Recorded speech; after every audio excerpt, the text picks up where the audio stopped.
todas, nos guiará hasta el mismo fin. Como Jesús no hay otro amigo, ni uno hay, ni uno hay. No hay amigo tan noble y digno, ni uno hay, ni uno hay, que es a la vez justo y benigno, ni uno hay, ni uno hay. Nuestras luchas conoce todas, los guiará hasta el mismo fin. Como Jesús no hay otro amigo, ni uno hay, ni uno hay.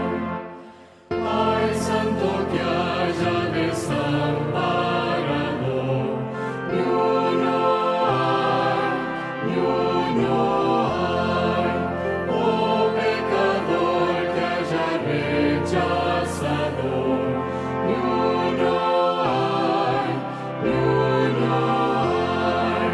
Nuestras luchas conoce todas, nos guiará hasta el mismo fin. Como Jesús no hay otro amigo, ni uno hay, ni uno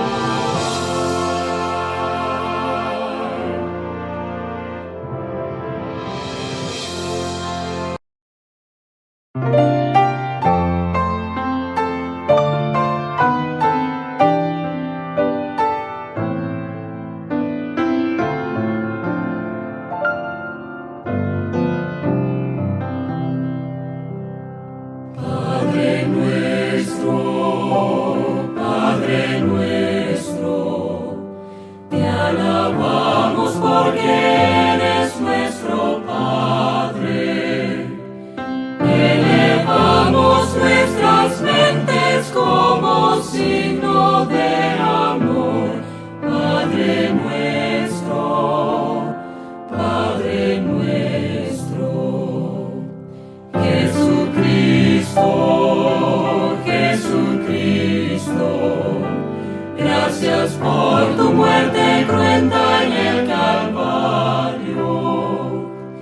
Elevamos nuestras voces como signo de amor, Jesucristo, Jesucristo.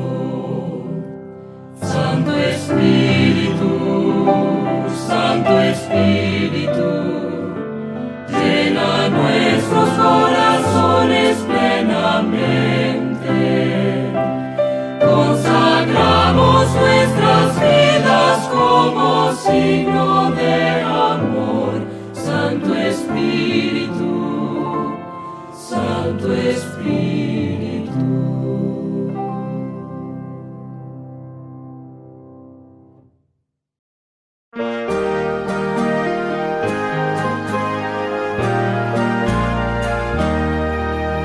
Mirad qué amor nos ha dado el Padre al hacernos hijos de Dios.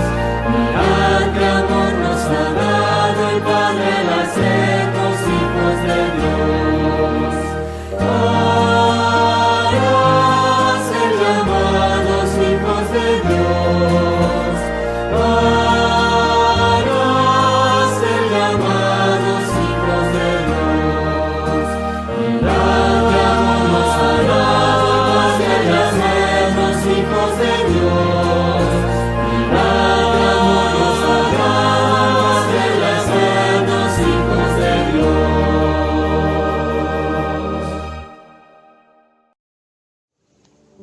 Qué felices estamos de que nos acompañen esta mañana de sábado para adorar juntos a nuestro Dios.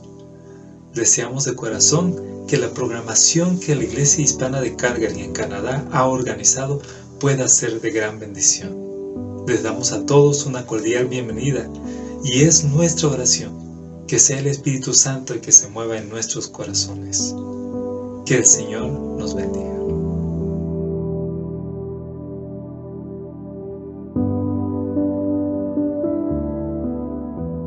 Vivir sin ti, te has vuelto tú mi respirar.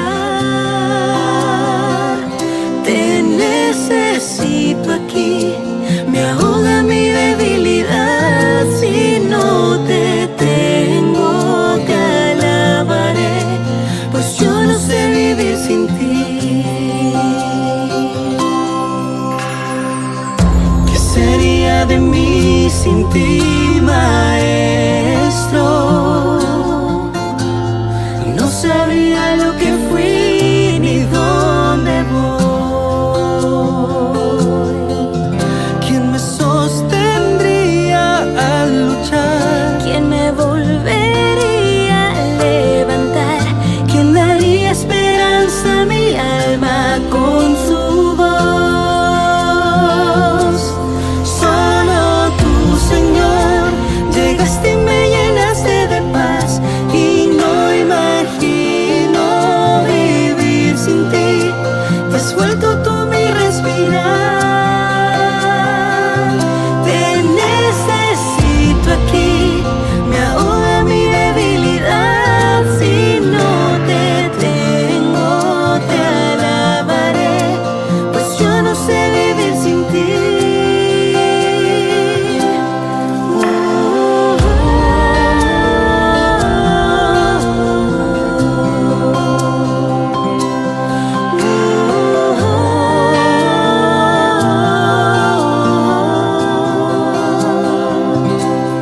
Te alabaré, pues yo no sé vivir sin ti.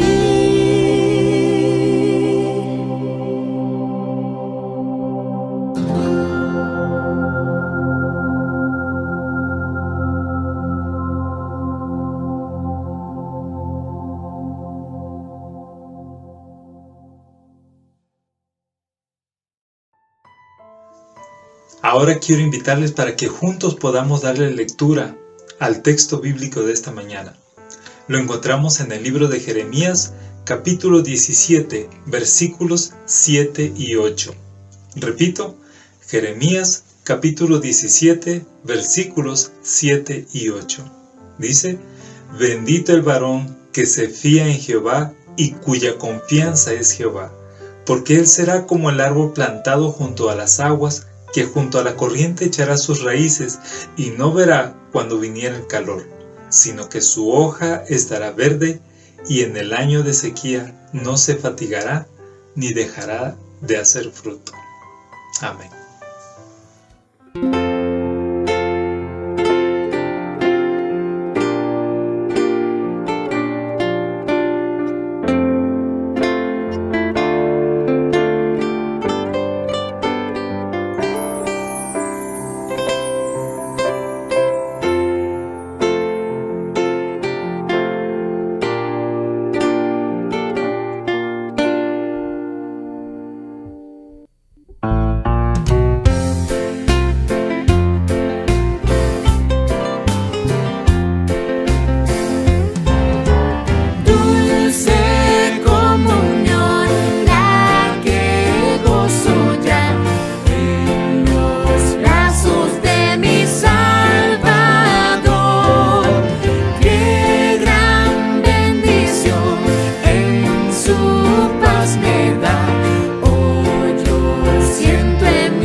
vivir cuando dulces gozar en los brazos de mi Salvador. Quiero estar con Él en su eterno hogar, siendo objeto de su tierno amor. Libre, salvo de cuitas, penas y dolor. Libre, salvo en los brazos de mi Salvador. No habré de temer ni aún desconfiar en los brazos de mi Salvador. En Él puedo yo bien seguro estar de los brazos del vil tentador. Libre, salvo de cuitas, penas y dolor. Libre, salvo en los brazos de mi Salvador. En los brazos de mi Salvador. En los brazos de mi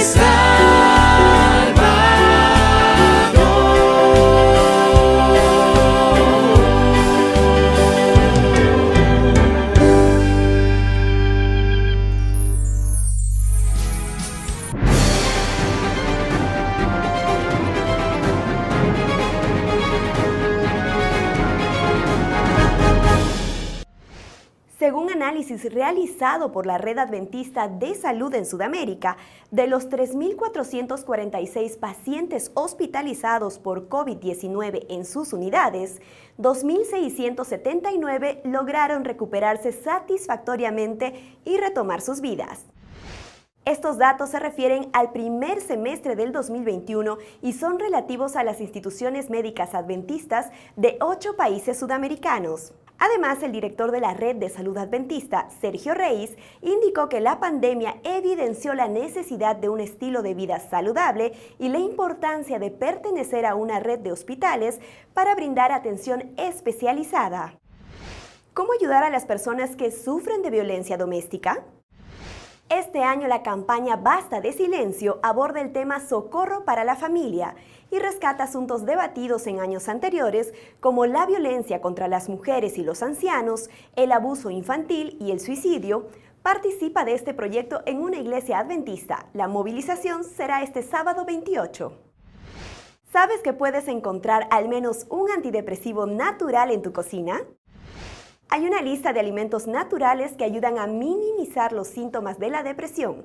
Entre ellos están el brócoli y la quinoa. Para ver la lista completa, ingresa a quierovidaysalud.com. La planta de producción de cereales laminados y extrusados de Granix en Argentina recibió la máxima certificación en seguridad alimentaria a nivel internacional. Este reconocimiento a la institución adventista certifica la calidad en todas las etapas del proceso productivo, de almacenamiento y de entrega del producto. Con este respaldo mundial, Granix se proyecta para alcanzar nuevos mercados y llegar a otros países. ¿Quieres saber más? Puedes encontrar más información como esta ingresando al portal noticias.adventistas.org/es. Un abrazo para ti y hasta una próxima oportunidad. Nos vemos.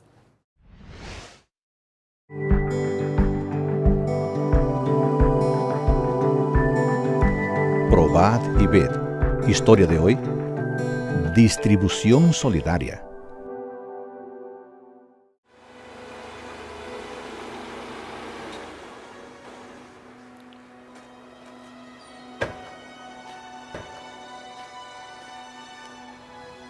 Hola, mi amor. Hola. Hola, hijo. Tuve un viaje excelente. Te voy a contar algo que va a cambiar nuestra vida y la vida de la iglesia.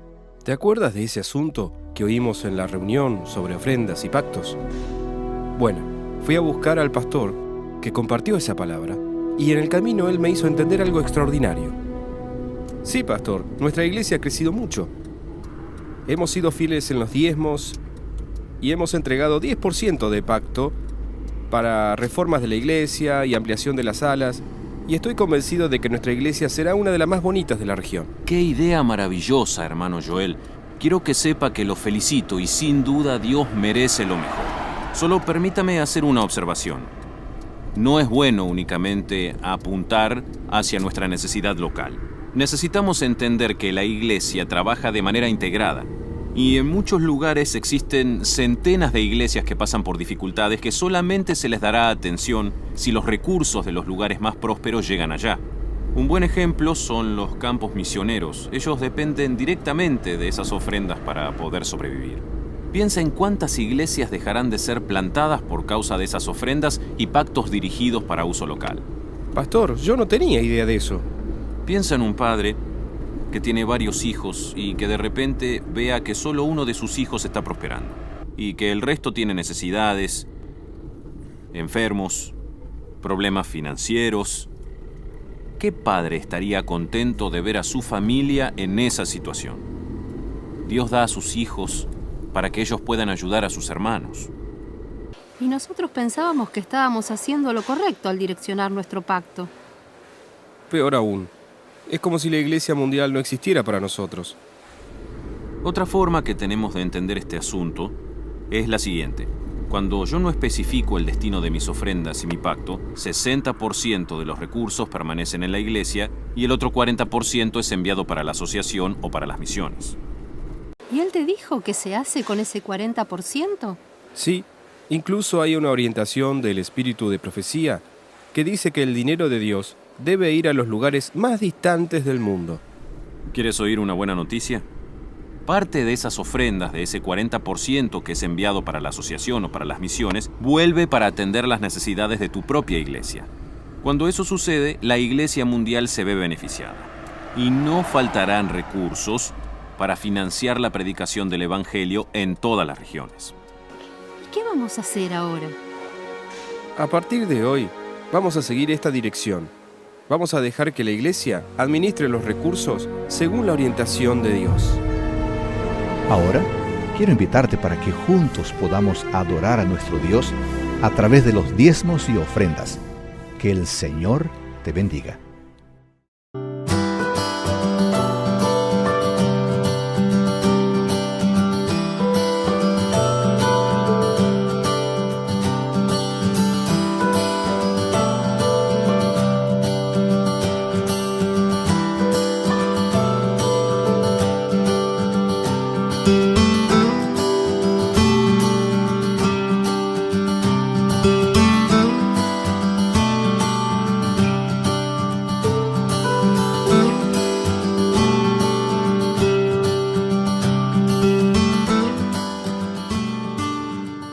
Historia para el 4 de septiembre del año 2021.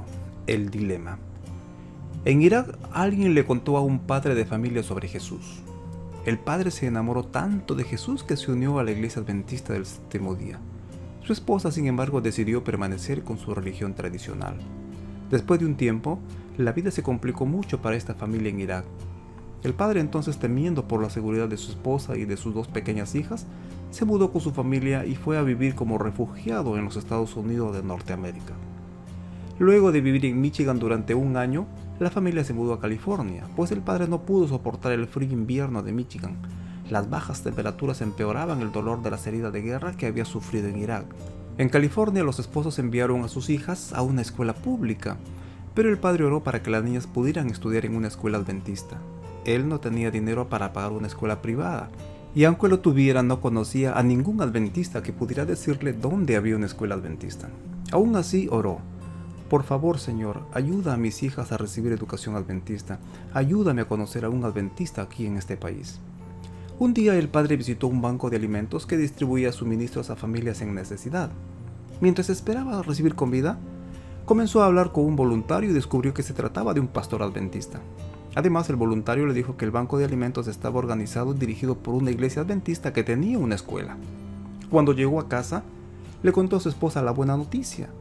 Ambos habían estado ahorrando dinero para poder estudiar y conseguir mejores empleos para mantener a su familia. Decidieron entonces usar su pequeño tesoro para pagar la matrícula de sus hijas. Poco tiempo después, él llegó a la escuela de la iglesia con su esposa y con las niñas de 9 y 11 años respectivamente. Se sentaron en la oficina de la directora sonrientes mientras esperaban información sobre los pasos que debían seguir. La directora y el pastor de la iglesia que estaban sentados frente a ellos se miraron mutuamente y luego miraron al padre, a la madre y a las niñas. El entusiasmo en su rostro los conmovió, pero el dinero que habían ahorrado no era suficiente. «Queremos que las niñas estudien aquí», dijo la directora, «pero lamentablemente no tienen suficiente dinero para cubrir la matrícula». La directora hizo una pausa y miró al pastor nuevamente. Vio compasión en sus ojos y se sintió animada a continuar. «Inscribiremos a las niñas en la escuela», dijo. «Vamos a avanzar por fe y confiemos en que Dios nos ayudará de alguna manera con la matrícula». Los 4 adultos y las 2 niñas se arrodillaron e inclinaron sus rostros. «Querido Dios, necesitamos tu ayuda», oró el pastor. «Por favor, proporciona dinero para la educación de estas 2 preciosas niñas». Poco después que la familia se marchó, la directora recibió una llamada telefónica. Era el coordinador del Ministerio Adventista para Refugiados e Inmigrantes de la División Norteamericana de la Iglesia Adventista del Séptimo Día. Llamó para comunicarle que tenía dinero disponible para ayudar a pagar la matrícula de niños refugiados que quisieran estudiar en su escuela. El dinero, dijo, provenía de los adventistas de todo el mundo a través de la ofrenda del 13º sábado del año 2011. La directora no podía creer lo que estaba escuchando. Rápidamente llamó al padre para contarle que había encontrado dinero para la matrícula de sus hijas. «Sabía que Dios respondería a nuestras oraciones», exclamó el padre emocionado. Parte de la ofrenda del 13º sábado de este trimestre ayudará nuevamente a los refugiados de la División Norteamericana. Sus ofrendas ayudarán a responder más oraciones como las de este padre. Imagínese encontrarse a alguien en el cielo que aprendió más sobre Dios y decidió servirle gracias a sus ofrendas generosas. Vengan niños al rincón infantil. Soy Señor por ser quien soy.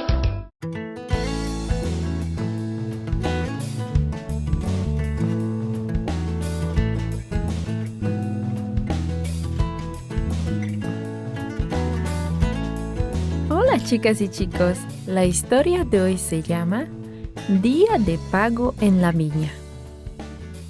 El versículo para memorizar está en Hechos capítulo 10, versículo 34 que dice: Para Dios no hay favoritismos. El mensaje es: Dios desea que tratemos a los demás como Él nos trata a nosotros. Toño estaba muy ocupado recogiendo las hojas secas de su patio. Después de una hora llegó su amigo Samuel y le ofreció ayuda. Toño encontró otro rastrillo y los 2 muchachos trabajaron juntos. 2 horas más tarde terminaron el trabajo. El papá de Toño quedó muy complacido y le dio a cada uno algo de dinero. Toño y Samuel recibieron la misma paga aun cuando Toño había trabajado 1 hora más. Toño pensó que eso no era justo. Entonces recordó una historia que contó Jesús acerca de lo que era justo. El reino de los cielos se parece a un propietario que salió de madrugada a contratar obreros para su viñedo. En tiempos de Jesús, los hombres que buscaban trabajo se reunían junto al mercado a las 6 de la mañana. Allí esperaban que alguien viniera a contratarlos. Cierta mañana, el dueño de una viña vino buscando trabajadores. A las 6 de la mañana contrató a algunos hombres. Quedaron de acuerdo en que les pagaría lo que se acostumbraba pagar por 12 horas de trabajo. A las 9 de la mañana regresó al mercado. Vio a algunos hombres que todavía esperaban conseguir trabajo y les dijo: Vengan a mis viñedos y les pagaré lo que es justo. A mediodía y a las 3 de la tarde contrató más hombres todavía. Aún a las 5 de la tarde, 1 hora antes de que terminara la jornada, hizo la misma cosa. A las 6 de la tarde, el dueño del viñedo le dijo a su capataz que les pagara a los trabajadores. Debía pagarle primero a los que habían sido contratados últimos y terminar con los que habían sido contratados primero. El capataz le pagó primero a los que habían trabajado solamente 1 hora. Les pagó el día completo. Luego les pagó a los que habían trabajado por 2 o 3 horas. Y les pagó también el día completo. Aquellos que habían sido contratados primero comenzaron a sonreír. Estaban seguros que recibirían más. Después de todo, habían trabajado durante más tiempo y mucho más duro que los demás. Eso sería lo justo, ¿no es cierto? Pero cuando recibieron su pago, sus sonrisas se volvieron gestos de disgusto. Les pagaron lo mismo que a los demás. Por eso dijeron: Un momento, estos hombres solamente trabajaron 1 hora y les pagaron lo mismo que a nosotros. Nosotros hicimos la mayor parte del trabajo y en pleno calor del día. El dueño del viñedo les contestó: No he sido injusto con ustedes. Ustedes estuvieron de acuerdo en trabajar por el salario de un día normal de trabajo. Y eso es lo que les estoy pagando. Yo puedo hacer lo que quiero con mi dinero. No se deben enojar por mi generosidad, porque soy generoso. Entonces Jesús dijo nuevamente que los últimos serán primeros y los primeros serán últimos. ¿Te gustó la historia? ¿Piensas que es justa? Tal vez pienses que no lo es. Y eso es lo que Jesús estaba señalando. Dios no nos trata como merecemos. Dios nos trata mucho, pero mucho mejor que eso. Es su gracia la que nos salva a todos, a los que lo aceptan en el último momento de su vida, así como a los que lo aceptan más temprano en su vida. Dios no tiene la obligación de salvar a nadie. Lo hace porque nos ama. ¿Tratas a los demás de la familia de Dios de la misma manera como Dios te ha tratado a ti? Cuando alguien se porta mal contigo, ¿lo tratas con amor y bondad? Intenta tratar a otros de la manera como Dios te trata a ti. De este modo vas a mostrar que Dios es mucho, mucho mejor que simplemente justo.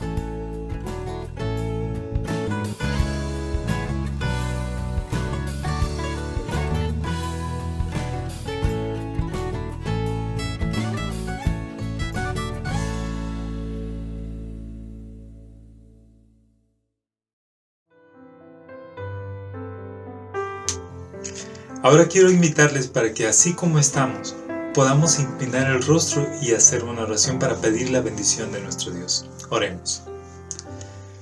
Bendito Padre que te encuentras en las mansiones celestiales, te agradecemos infinitamente, Señor, porque nos das la oportunidad de estar en este sábado adorándote, buscándote.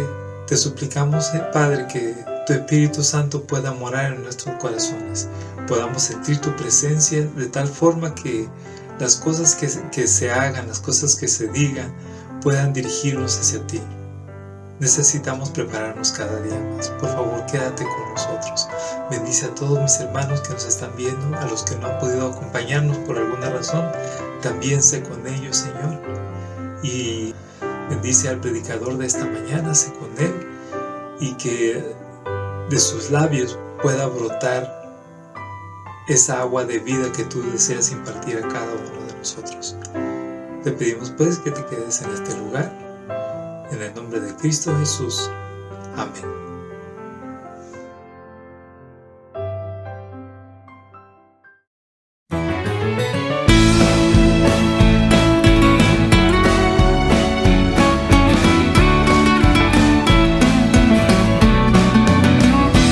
Por mucho tiempo hemos escuchado de la venida de nuestro gran Rey, y muchos son los que han descansado en esta bendita esperanza también. Pero hoy podemos ver las señales que muestran que Cristo muy pronto vendrá, y entonces diremos con gran emoción: este es nuestro Dios, le hemos esperado y Él nos salvará. En las nubes vendrá, con gran poder y gloria. En las nubes vendrá, nos dará la victoria. Los muertos en Cristo serán levantados y juntos iremos con Él al hogar. En las nubes vendrá, con gran poder y gloria. En las nubes vendrá, nos dará la victoria y nos llevará a la gloriosa ciudad, donde allí reinaremos y le alabaremos por la eternidad. Sabbat. El Señor necesita un pueblo para su carácter en el reflejar, que no tenga miedo de andar en el fuego para proclamar su gloriosa verdad.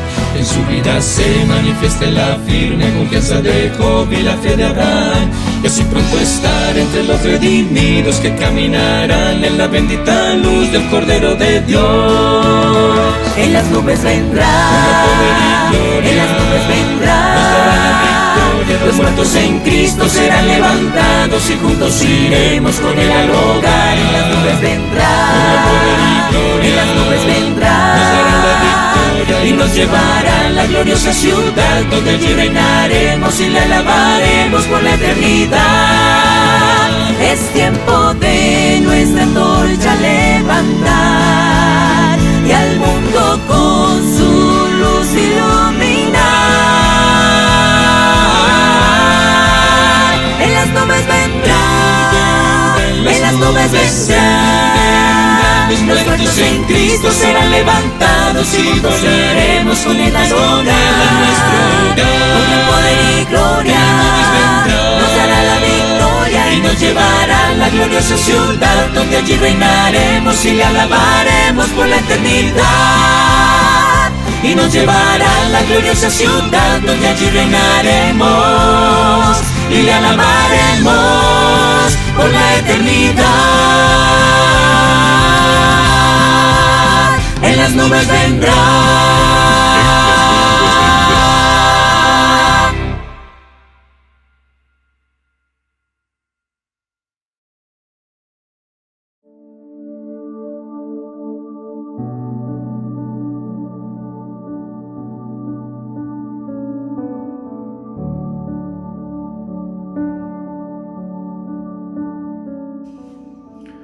Un feliz sábado a todos mis hermanos y amigos que nos sintonizan por este medio virtual.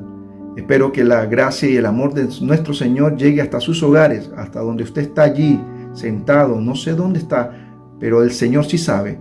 Que Dios te bendiga y te guarde en esta mañana de sábado. Le doy gracias al pastor Bermúdez por la invitación para predicar aquí en el distrito hispano de Calgary. Y esperamos entonces compartir con ustedes un tema titulado En la mente de Dios. Así que voy a invitarles que por favor busquemos en la palabra del Señor en el libro de Éxodo, capítulo 18, versículo 19.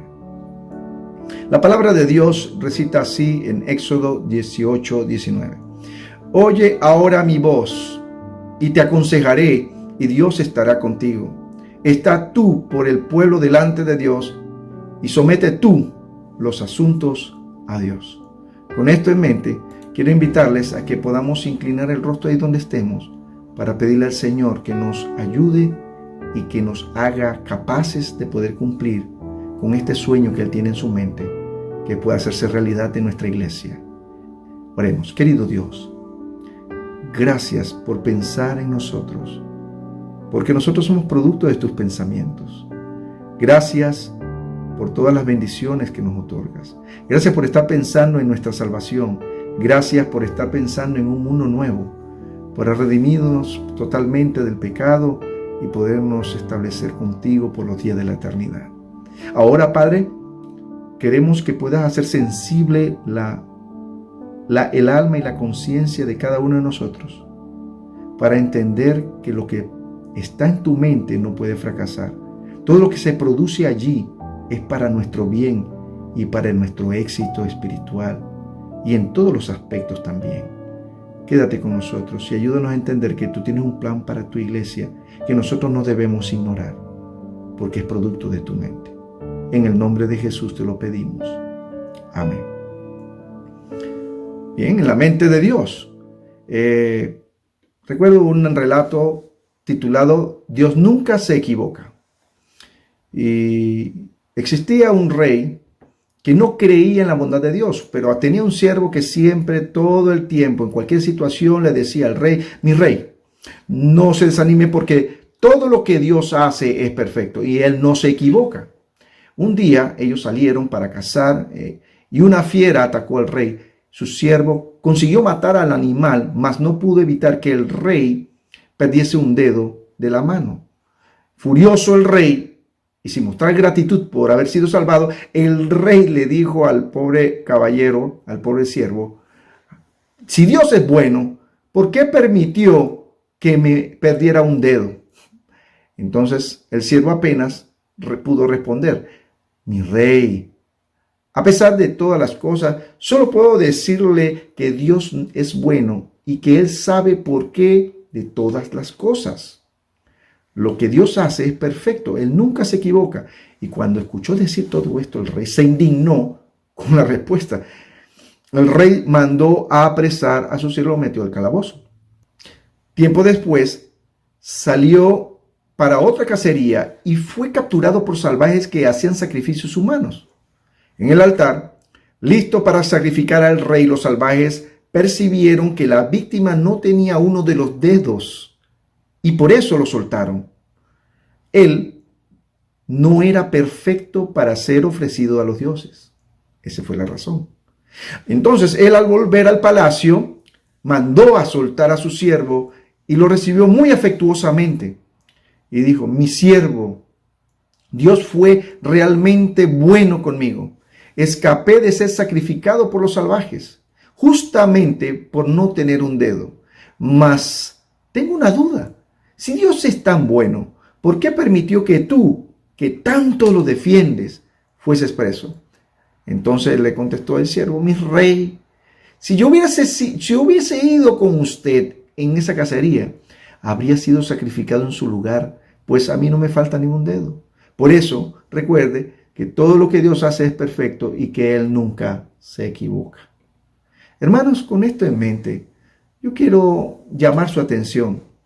¿Cuántos de nosotros decimos: creo en la palabra de Dios, creo en lo que Dios dice? Porque Él siempre sabe lo que hace. Sin embargo, a veces pienso que nosotros no estamos conscientes de lo que decimos. Hablamos mecánicamente, porque los resultados no los vemos. El cumplimiento de los sueños de Dios en la mente de Dios no los llevamos a cabo en nuestras vidas y en nuestra iglesia.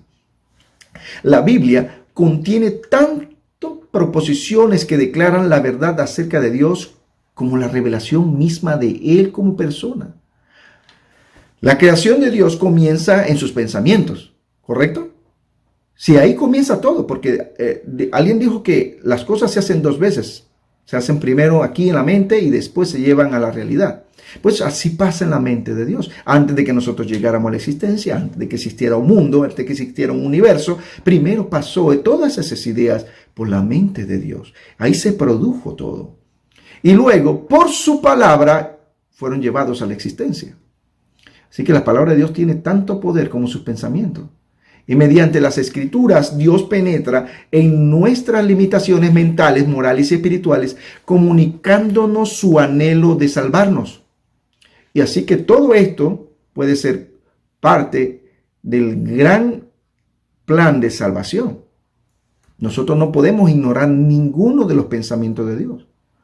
Por consiguiente, tú y yo, la creación toda, sus mandamientos, estatutos, el plan de salvación, el establecimiento de su reino y cómo dirigirlo para su éxito, son productos de la mente de Dios.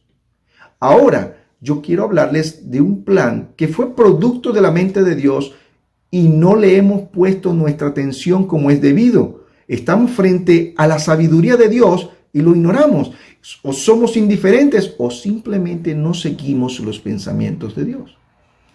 Dios, en su manera de pensar, estableció la base de sus relaciones y gobierno en el primer grupo pequeño. Sí, voy a hablar de grupos pequeños. En el primer grupo pequeño de la eternidad. ¿Cuál fue este?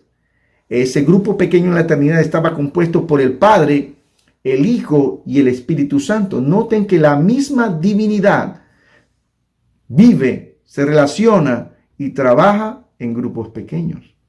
En la primera venida de Cristo nos provee a nosotros una visión más clara del Dios triuno. El Evangelio de Juan revela que la deidad consiste en Dios el Padre, y lo podemos ver en el capítulo 3 del libro del Evangelio según San Juan. El Dios el Hijo lo vemos mostrado en el capítulo 4 y Dios el Espíritu Santo en el capítulo 5. Un grupo pequeño de 3 personas coeternas vinculados por una relación misteriosa y especialísima. Es el modelo de la relación que debemos copiar de la mente de Dios. Y por ser producto de la mente de Dios, mis queridos amigos y hermanos, no puede fracasar.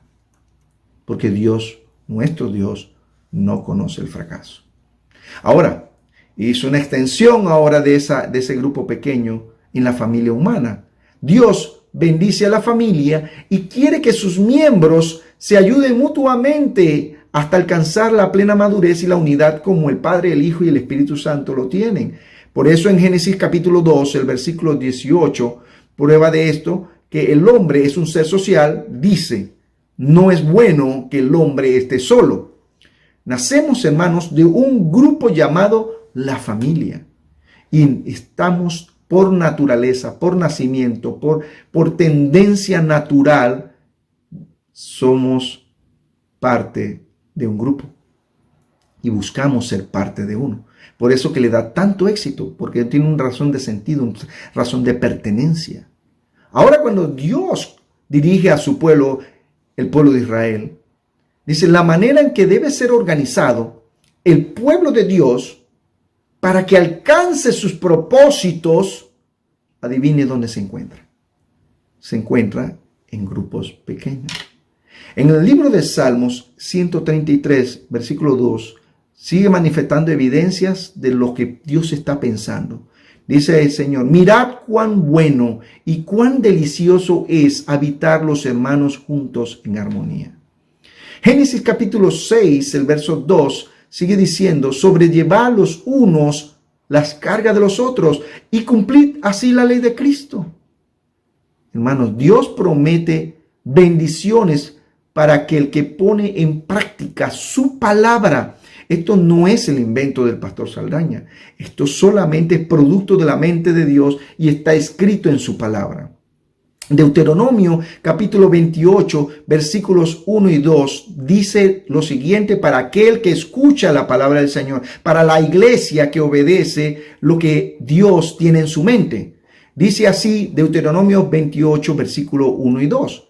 Acontecerá que si oyes atentamente la voz de Jehová tu Dios, para guardar y poner por obras todos sus mandamientos que yo te prescribo hoy, también Jehová tu Dios te exaltará sobre todas las naciones de la tierra, y vendrán sobre ti y te alcanzarán todas estas bendiciones. Pero si escuchas la voz de Jehová tu Dios. Amén. Hermanos, el plan de los grupos pequeños viene directo de la mente de Dios. No puede fallar. Viene directo de sus pensamientos. Así que una vez que el ser humano acepta la voluntad de Dios y lo hace parte de su vida, recibirá todas las bendiciones que menciona. Dice, vendrá sobre ti y te alcanzará todas estas bendiciones. ¿Cuántos quisieran ser bendecidos por Dios? Bueno, entonces escucha lo que en la mente de Dios hay. El pueblo de Dios en el Antiguo Testamento fue organizado por Dios en grupos pequeños, producto de su mente omnisapiente. Ellos estaban divididos en grupos y territorios. Podemos leerlo en la Biblia. Josué, el capítulo 7, el versículo 14, y después vamos a leer el capítulo 14, el versículo 5. Dice así, os acercaréis pues mañana por tribus, por familias y por sus casas. Capítulo 14, verso 5 dice, de la manera que Jehová lo había mandado a Moisés, así lo hicieron los hijos de Israel en el repartimiento de la tierra. Y ahí entonces, ¿cómo fue ese repartimiento? Éxodo 18, versículos 19 al 23, dice, oye ahora mi voz, yo te aconsejaré. Y Dios estará contigo, está tú por el pueblo delante de Dios y somete tú los asuntos a Dios. Y enseña a ellos las ordenanzas y las leyes y muéstrales el camino por donde deben andar y lo que han de hacer. Además, escoge tú entre todo el pueblo varones de virtud, temerosos de Dios, varones de verdad, que aborrezcan la avaricia, y ponlos sobre el pueblo por jefes de millares, de centenas, de 50 y de 10. Ellos juzgarán al pueblo en todo tiempo y todo asunto grave lo traerán a ti. Y ellos juzgarán todo asunto pequeño. Así aliviarás la carga sobre ti y la carga y la cargarán ellos consigo. Si haces esto, dice, Dios te lo demandará y tú podrás sostenerte y también todo este pueblo irá en paz a su lugar.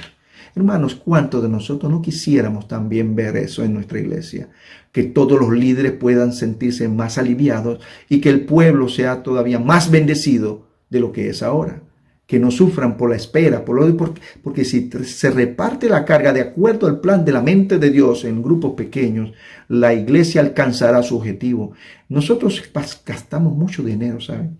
Invertimos mucha plata en tratar de alcanzar a las almas o de tratar de reavivar a la iglesia con grandes programas, traemos predicadores de no sé dónde, invertimos grandes cantidades de dinero que se hubieran podido utilizar para equipar mejor a cada grupo pequeño. Pues tenemos esa experiencia en mi vida pastoral, que los grupos pequeños siempre nos dieron a nosotros los resultados de la ganancia de almas. Nosotros no tuvimos que gastar miles de dólares en eso para alcanzar cada año a las almas que necesitaban ser alcanzadas. Siempre hubo un evangelismo, y no solamente de un grupo, de un grupo de personas. Cuando yo digo un grupo del 20% de la iglesia o 10% que siempre hace esto, sino estoy hablando de toda la iglesia cargando juntos.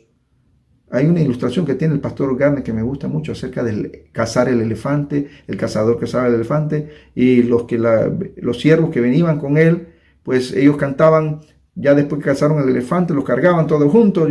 Cazamos el elefante, cazamos. Entonces el cazador dijo que, ¿cómo que cazamos? Si yo fui el que le pegué, yo fui el que le puse el tiro de muerte.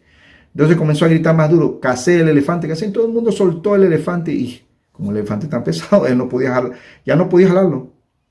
Así que se dio cuenta que solo no podía. Así que comenzó entonces a cantar, cazamos al elefante, y todo el mundo comenzó a agarrar su trompa, la pata y todo lo demás. Me encanta esa ilustración que hace el pastor acerca del trabajo en grupos, los grupos pequeños. Entonces, en cada grupo pequeño hay un equipo de alcanzar a las almas, un equipo para cantar, un equipo para predicar, un equipo que da la bienvenida, un equipo que colabora con algo. Eso, hermanos, es lo que a mí me agrada de Dios, que el producto de su mente no falla. La palabra de la sierva del Señor dice en Servicio Cristianos, la página 94, que el Dios se propone que aprendamos lecciones de orden y organización del orden perfecto instituidos en los días de Moisés para beneficio de los hijos de Israel. Hermanos, en vez de invertir todo ese montón de dinero, y la mayoría de los hermanos casi no hacen mucho, nosotros podemos invertir ese dinero en los grupos pequeños para equiparlos.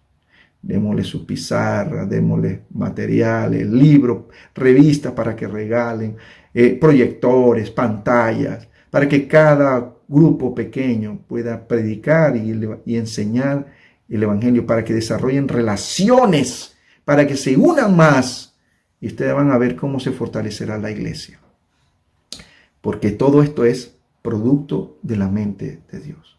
Las relaciones, así como los objetos, con demasiada frecuencia las establecemos sobre bases vacilantes. Pero hoy yo quiero invitarles a ustedes que tomen tiempo en pensar que esto es producto de la mente de Dios. Así como el ejemplo del matrimonio, hay tantos hogares que terminan deshechos porque no están construidos sobre el principio básico según el cual Dios ha enseñado que debe colocarse Dios en primer lugar. Salmos 127:1 dice: si Jehová no edificare la casa, en vano trabajan los que la edifican. Hermanos, si ustedes y nosotros hacemos iglesia y hacemos evangelismo y tratamos de alcanzar a los jóvenes sin poner la base de la mente de Dios, el principio bíblico, siempre vamos a estar agotados, cansados, estresados y no alcanzaremos nada, casi. Dios anhela ser la roca sobre la cual sus hijos construyen sus hogares, pero también la iglesia. Pero si las parejas en los matrimonios ignoran el principio, o la iglesia ignora el principio del grupo pequeño, más tarde descubren que sus relaciones se fundaban sobre la arena. Son pasajeras, temporales. Hay una efervescencia siempre y se baja. La espuma vuelve y se baja, vuelve y sube, vuelve y se baja. Tengamos cuidado. El fundamento firme Del mismo modo como Dios desea ser la fundación de todo hogar, quiere también proveer la base sobre cualquier edificación en su iglesia. Grupos pequeños, sin embargo, aun cuando sabemos que Cristo es la cabeza de la iglesia, con frecuencia descuidamos el poner en práctica este principio. Y como resultado debemos presenciar el desmoronamiento progresivo de la familia espiritual que constituye la iglesia. Al salir de Egipto, lo hicieron bajo la condición divina que tendrían que poner líderes sobre 1000, sobre 100, sobre 50 y sobre 10. Y así poseer la tierra, divididos en grupos. Y podrían haber llegado a Canaán en 40 días si hubieran hecho caso a Dios a tiempo. En cambio, se rebelaron y debido a eso, tuvieron que innecesariamente pasar 40 años vagando en el desierto. Dios los atrajo nuevamente a su lado y los hizo entrar en Canaán, pero una y otra vez el pueblo volvió a repetir sus errores. Hermanos, yo veo mucho esto en la iglesia. Se emocionan con los grupos pequeños, arrancan, abandonan. Bueno, tenemos éxito, después viene el fracaso, después viene la frustración, el desánimo, y después dicen que los grupos pequeños es un método que no funciona en esta iglesia. El grupo pequeño no es un método. Está producido en la mente de Dios. Es el plan que Dios tiene para sostener la base de su iglesia. Y uno de los errores que se sigue cometiendo en la iglesia es que los que creemos saber de grupos pequeños nos vamos sin ser discipulados, sin ser formados, a formar un grupo pequeño. Nosotros necesitamos ser instruidos. Dios mandó a Jetro a Moisés. ¿Y quién era Moisés? Moisés no era cualquier persona. Moisés fue estudiado en la Universidad de Egipto para ser gobernador, para ser preparado para ser el faraón. Hablaba muchos idiomas, tenía muchas clases de administración, contabilidad y era perfectamente diestro en la arquitectura y en muchas ciencias más. Hablaba diferentes idiomas. El tipo tenía rango de líder. Sí sacó al pueblo de Israel con todo ese poder. Y su suegro, ¿cuántas cosas había hecho? ¿Cuántos milagros había realizado? ¿Cuántos títulos había sacado? No tenía. Sin embargo, Dios utilizó ese individuo humilde para hablar a Moisés. Y Moisés, como es revelado en la Biblia, el hombre más manso de la tierra, también yo diría que el hombre más humilde, porque escuchó la voz de Dios a través de Jetro. Y fue instruido, se dejó instruir, era enseñable. Y un líder enseñable, aunque crea que ya se las sabe todas, pero si dice, yo necesito seguir escuchando, porque siempre aprendemos, hasta de un niño, tenga la seguridad que Dios lo va a bendecir grandemente y no se apartará de ese líder o de esta iglesia.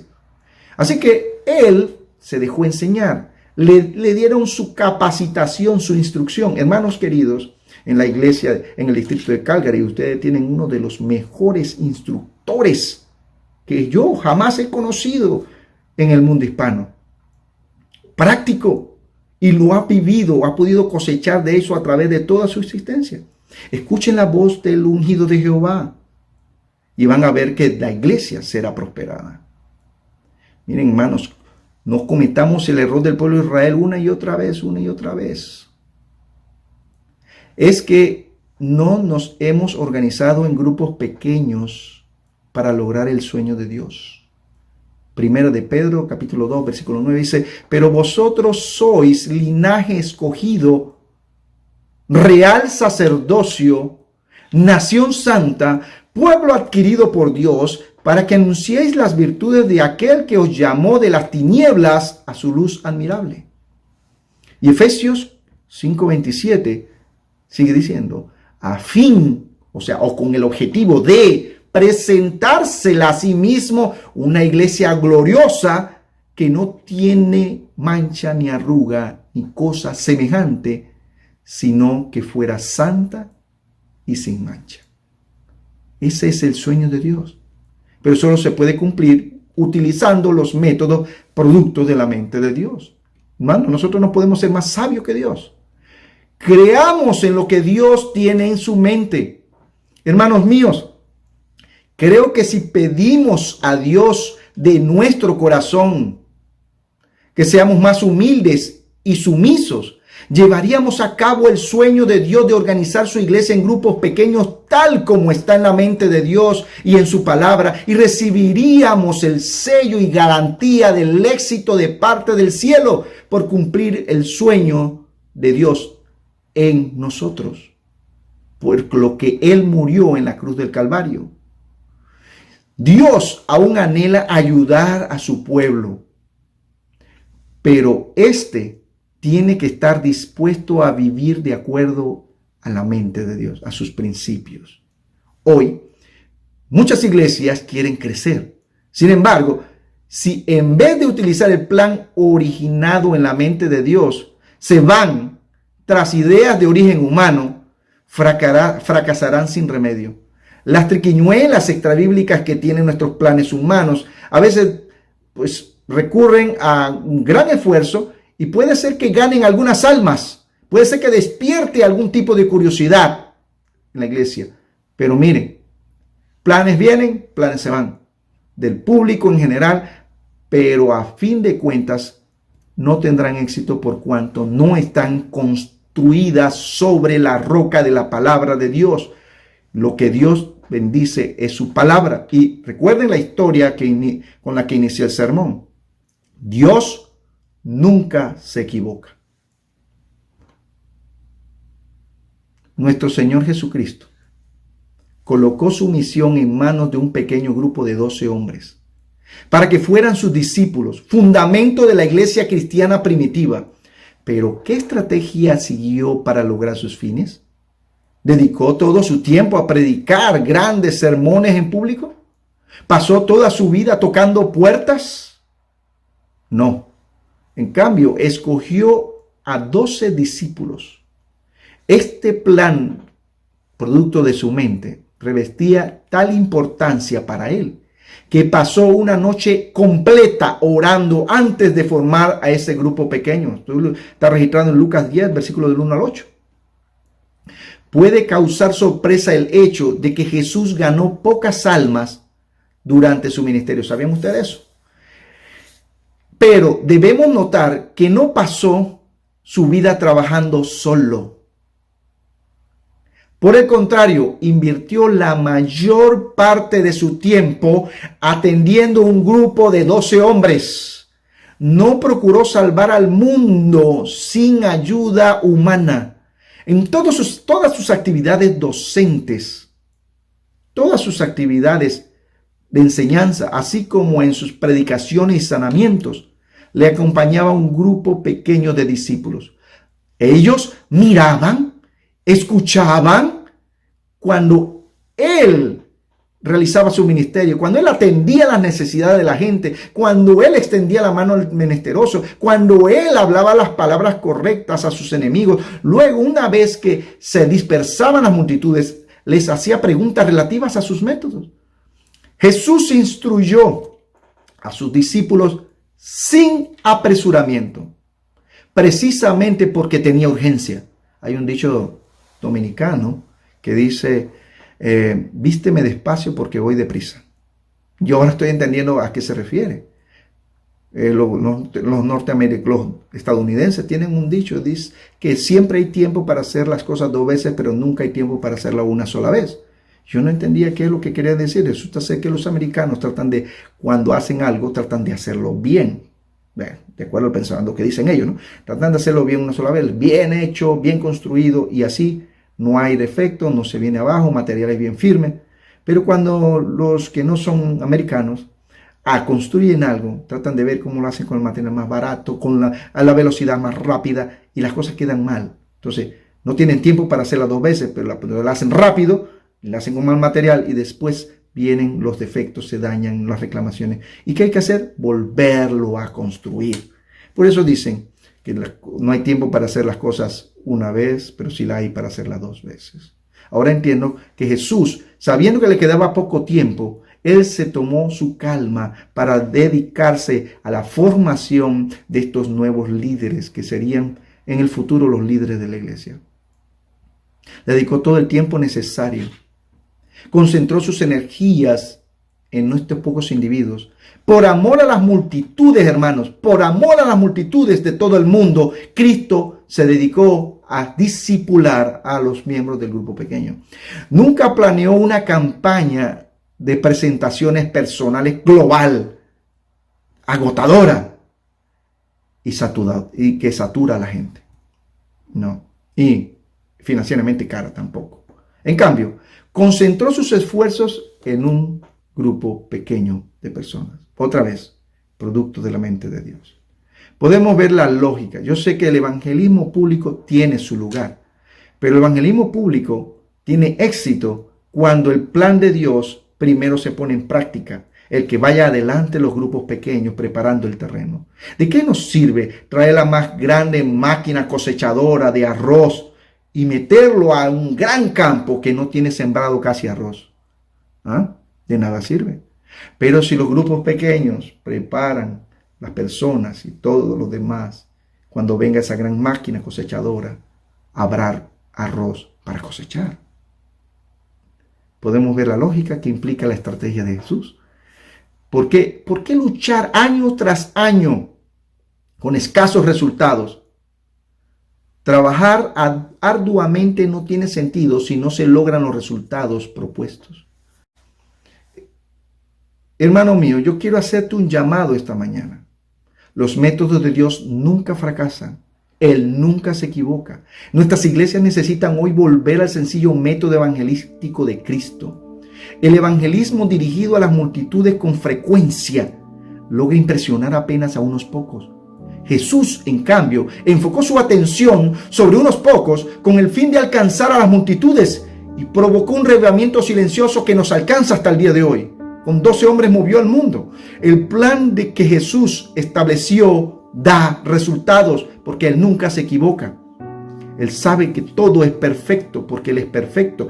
El Salvador agrupó a 12 hombres en torno a sí y expuso su vida ante ellos en calidad de modelo, de modo que pudieran copiar su ejemplo, poder proyectarse sus propias vidas como modelo ante otros, ante muchos más.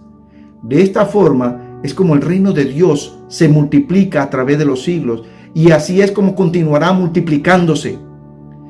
Pablo desafió a Timoteo, y así lo desafío a ustedes, un joven predicador, Timoteo, a seguir este plan. Dice su palabra en 2 de Timoteo capítulo 2, versículo 2. Y lo que has oído de mí entre testigos, esto encarga a hombres fieles que serán idóneos para enseñar también a otros. El mismo sistema de Jesús. A esto se llama el principio de Timoteo. Derramar nuestras vidas en un puñado de otras vidas. Eso es lo que hacen los grupos pequeños. De modo que ellas puedan reproducirse en muchas otras más. Este es el plan de la mente de Dios para la multiplicación de su pueblo, para la sanidad de las enfermedades y las necesidades de la iglesia. Este es un plan producto de la mente de Dios. El proceso requiere enseñanza, preparación, discipulado. Gracias a Dios que ustedes tienen al pastor Bermúdez allí. Los grupos necesitan aprender cómo adorar a Dios, cómo dar estudio bíblico, cómo estudiar su Biblia, cómo establecer y preservar la comunión entre los miembros, cómo planear y cumplir con la misión de Cristo. En fin, cómo funciona efectivamente, con calidad, un grupo pequeño dentro de la iglesia. Esta, a su vez, crecerá más y más a medida que los grupos pequeños se conviertan en lugares donde muchos nuevos creyentes nacen, crecen y se vuelven a reproducir en otros grupos pequeños, protegidos por el círculo de amor que Dios creó, los grupos pequeños. Hermanos míos, ¿cuántos desean esta mañana poner en práctica el plan de los grupos pequeños, que fue origen de la mente de Dios? Queridos hermanos, yo quiero invitarles a que oremos en esta hora. Padre nuestro que estás en los cielos, Señor, te damos gracias. Gracias infinitas por habernos dado a nosotros el plan maravilloso, confeccionado en tu mente, para que seamos felices, para que te establezcamos relaciones más fuertes entre la familia divina, la familia de Dios, comprada con la sangre de Cristo, que son nuestros hermanos, y la gente que está afuera, que todavía no te conoce, para ser alcanzados a través de este plan maravilloso. Que podamos relacionarnos, estudiar tu palabra, y que los que están fuera puedan ver cómo nosotros nos tratamos, nos amamos, y por ese amor y ese testimonio, muchos puedan ser ganados para honra y gloria de tu nombre. Que Cristo, cuando venga, pueda encontrar su iglesia organizada, lista para tomar la tierra prometida.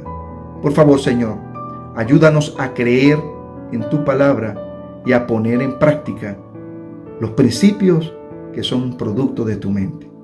En el nombre de Jesús te lo pedimos y te lo agradecemos. Amén. Que pasen un feliz sábado, que Dios los bendiga. Un abrazo de mi parte.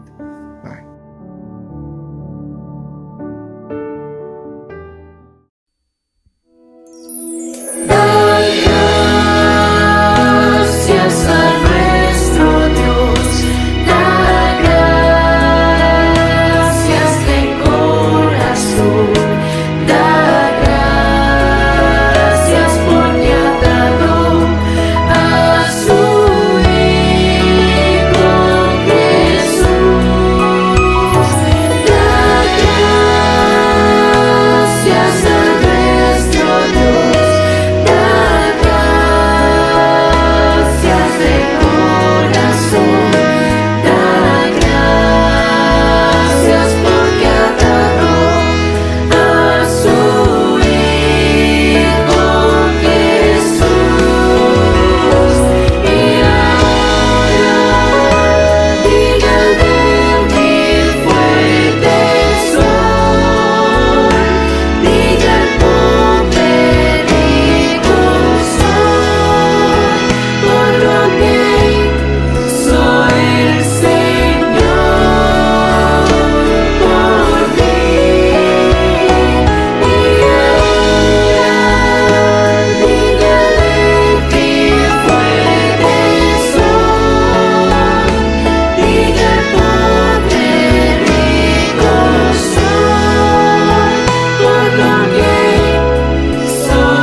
Samuel.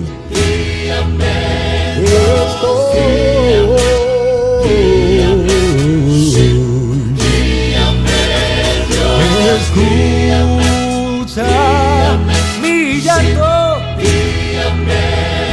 Tómame, Salvador.